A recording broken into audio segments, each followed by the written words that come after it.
अब तक की कहानी तो आप सभी को पता ही है कि कैसे चाइना ने हांगकांग को लेकर भारत की हेल्प मांगी थी और कैसे चाइना ने नेपाल को भारत के खिलाफ भड़काया था।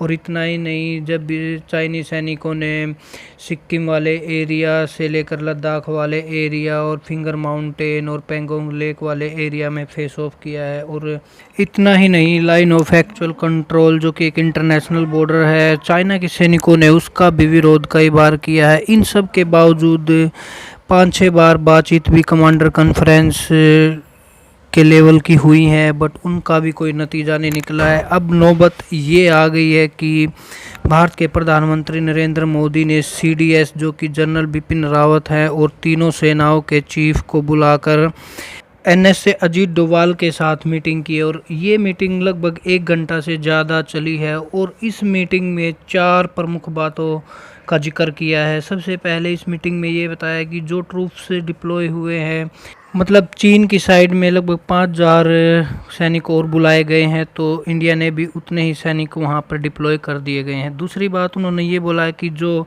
रोड कंस्ट्रक्शन का काम चल रहा है वो रुकना नहीं चाहिए, मतलब एज इट इज चलते रहना चाहिए, ताकि चाइनीज को भी पता ना लगे कि हमारी साइड में जो हलचल हो रही है। और तीसरी बात ये है कि उन्होंने बोला कि हमने 4-5 बार कमांडर कॉन्फ्रेंस लेवल की बात की है लेकिन कोई हल नहीं निकला है, तो इस मामले को एज इट इज छोड़ दिया जाए और चाइना को रिटेलिएट करने दिया जाए। और चौथी महत्वपूर्ण बात ये है कि हम जहाँ पर बने हुए हैं, जो हमारी पोजीशन है या जिन पॉइंटों पर हमने कब्जा किया हुआ है या मॉनिटरिंग कर रहे हैं, हम उन पॉइंट पर अडिग रहेंगे और इनसे पीछे नहीं हटेंगे। मतलब अभी चाइना की इन हरकतों से आप लोगों को क्या लगता है? मतलब ऐसा लगता है कि चाइना पागल सा हो गया है। अब हो ना हो, कहीं पे ये शक भी हो रहा है कि जैसे कि अमेरिका बोलता है कि चाइना ने कोरोना को जानबूझकर फैलाया है ताकि वो एक सुप्रीम पावर बन जाए, तो कहीं ना कहीं ऐसा ही शक हो रहा है।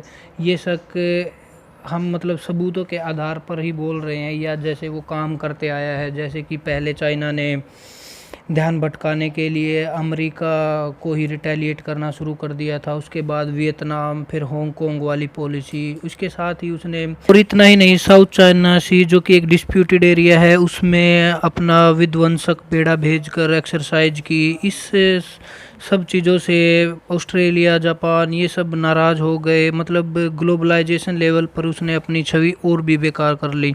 कहीं ना कहीं वो अपनी छवि सुधारना चाहता था बट ध्यान भटकाकर, बट कहीं ना कहीं उसने अपनी छवि और भी बेकार कर ली। तो आप लोगों को क्या लगता है कि चाइना जो ये पॉलिसियाँ अपना रहा है उसकी छवि और सुधरेगी या इससे भी ज़्यादा बेकार हो जाएगी? क्योंकि अभी इंडिया के साथ ऐसी पोजीशन है कि मतलब बहुत तनाव वाला माहौल बना हुआ है। दोनों ही प्रधानमंत्रियों ने अपने अपने देश की सेनाओं का जायज़ा लिया है। आप सोच सकते हो कि कितना ज़्यादा टेंस माहौल बना हुआ है।